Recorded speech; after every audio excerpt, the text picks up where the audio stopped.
It's the new era of NXT. CM Punk was on the show and I saw this video of CM Punk cosplaying as Shawn Michaels. Eyes up there, Triple H. No, that's short. Give me the hat. So after seeing this, I decided to tune in. In case you guys don't know, when it comes to NXT, I'm a casual fan, right? I'm almost that friend who says, is that real? Well, maybe it's not that bad. But I'm not too familiar with the characters, not too familiar with the storylines. I catch some highlights on YouTube. It's embarrassing what the Great One has turned into. But as Hollywood Great One, as seen on Joe Rogan's podcast, make sure to subscribe. Joe Rogan is a proud subscriber. For Hollywood Great One, NXT is beneath him. But maybe me being a casual NXT fan makes this video a bit more interesting because I definitely do have some takes. Now, this episode had a large crowd, and it was in Chicago. So obviously it had CM Punk. New graphics. Kinda like that, it makes the product look very, very important. And now Raw is the only show that needs new logo. I kinda dig it. Yes, in theory, gold makes it look more important, but for whatever reason, this makes me associate this show less as a rookie show, right? We also got New World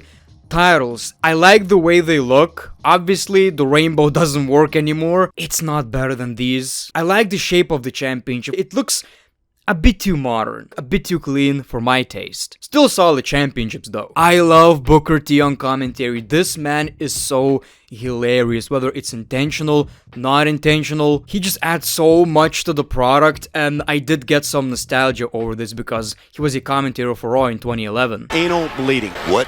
Another takeaway, women's wrestling in NXT is absolutely top notch. When it comes to women's wrestling, the future is absolutely set. We're in good hands. What I've also noticed is that everyone is crazy over. Maybe it's because most of the NXT fans are actually hardcore wrestling fans. Like, if you watch NXT, you love professional wrestling, right? It's not just something you happen to accidentally catch. Let me put it this way, if you watch NXT, you probably bought a $6,000 replica Fiend Championship, and it was the best goddamn investment you made. And you know, watching young, hungry talent chasing that opportunity, trying to make it in the business, it does have a special charm. And because of what's advertised for the next show, I think I'll have to watch. So let's talk about what we saw. The show kicks off with Shawn Michaels. Sexy boy. He welcomes us to the new era of NXT and reveals the new championships. Triple H interrupts out of nowhere, and I like this one because Triple H is like the father of NXT. When I think about the good old days of NXT, I think about Triple H, William Regal, and obviously Dusty. Are you ready?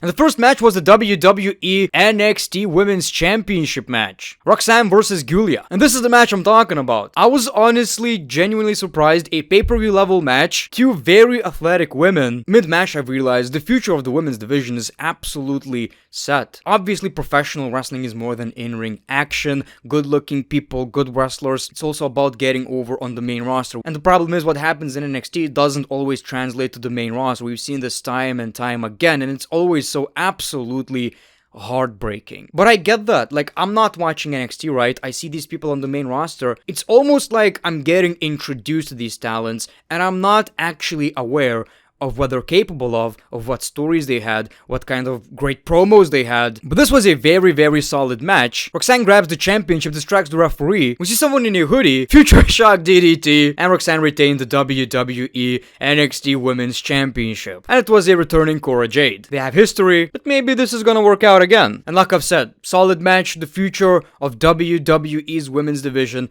is in very good hands. We saw a pretty wholesome moment between Lexis King and CM Punk. How clean do you want your facial hair? Yes. They mentioned Lexi's dad, and this was weird. Correct me if I'm wrong, isn't Lexis a heel? You know, the more I see CM Punk on NXT, the more I believe he's actually gonna end up working for NXT in the future. He's a really good fit to mentor talent, in my opinion. He seems very passionate about it, and I think he actually talked about it, didn't he? The street fight between Wes Lee and Wentz was absolutely insane. Again, I got premium live event vibes from it because we got championship matches, matches with stipulation, and they went absolutely hard in this one. Correct me if I'm wrong, this guy is actually from TNA. Wes Lee picked up the W, really entertaining street fight. NXT had Miz TV. The guests were Tony D'Angelo and Femi. This is a very typical segment, setting up their match for the North American Championship. So I just want to give you my thoughts on these talent. This man is hilarious. My man is like a mafia boss. Already seen some of his stuff, obviously. And while it's very, very interesting, I wonder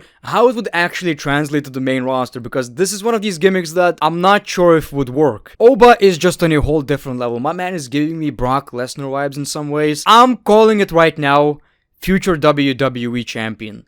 Please don't ruin this man. I've seen some of the highlights, some of his moves. Dude is a beast. Again, the women's division is packed. A cowboy and a tribute to GTA Vice City? Love it. This was another decent match at NXT, and the heels picked up the W. The Women's North American Champion got outnumbered, and we got Bianca Belair and Jade Cargill with the save, setting up a match for next week. Again, that's what I'm talking about. Next week is definitely worth watching, and I'm not sure if I'll stick around, but I definitely had a good time, and I get why people actually like NXT. Juwan Evans talked about his match against Randy Orton. This is one of these wrestling stories that I really appreciate. So basically next week, Randy Orton is going to face Evans, and Randy Orton talked about how much he wants to give this guy an opportunity. Evans talked about how much he appreciates Randy Orton, how big of a fan he is. Almost like a mentor versus student type of moment, you know, veteran versus rookie, and no matter the result, obviously Randy Orton is going to win this match, but this is a great opportunity. Randy Orton also said, I want to give this guy a great RKO. Seeing Randy Orton wrestle on NXT, that's gonna be wild. I think it happened before, but in the very early stages of NXT. I can't wait. And I think next week is going to be in an arena as well. Dude, even Austin Theory and Grayson Waller are gonna be on the show. I get it. These guys are from the main roster, and it's a ratings bump, but I kinda like that anyway. As a matter of fact, guys like Shinsuke Nakamura, he's not doing shit. Wouldn't it be better for Shinsuke to actually go to NXT, do something entertaining, and anything he would do in NXT would feel so much more special and would benefit the new talent. So then we got the World Championship match. CM Punk is a special guest referee. No shorts, no pump him penis type of stuff. The champion Ethan Page versus Trick Williams. Trick Williams is so over. Like, that's what surprised me so much. How over some of these guys are. So over, some of the main roster talent should be jealous. This match told a pretty simple story. CM Punk is trying to be unbiased, Ethan Page is a bad guy, Trick Williams is a good guy. Ethan Page doesn't respect CM Punk from what it seems like. He even used GTS and it didn't do the job. I love Trick Williams' moveset. Some of it really reminds me of Booker T, like the WCW version of Booker T. Man's good with the kicks. Trick got pushed into CM Punk. Commentator said, is that an assist? Because that's how Trick Williams won the match and won the NXT World Championship, which makes sense. This guy is really over. So we see the celebration, confetti, everything is going fine, but Ethan Page, I guess, accuses Punk of helping Trick. So CM Punk just hits a GTS on Ethan Page, which makes me think that means we might get a match. I mean, Randy Orton is going to be in a match in NXT.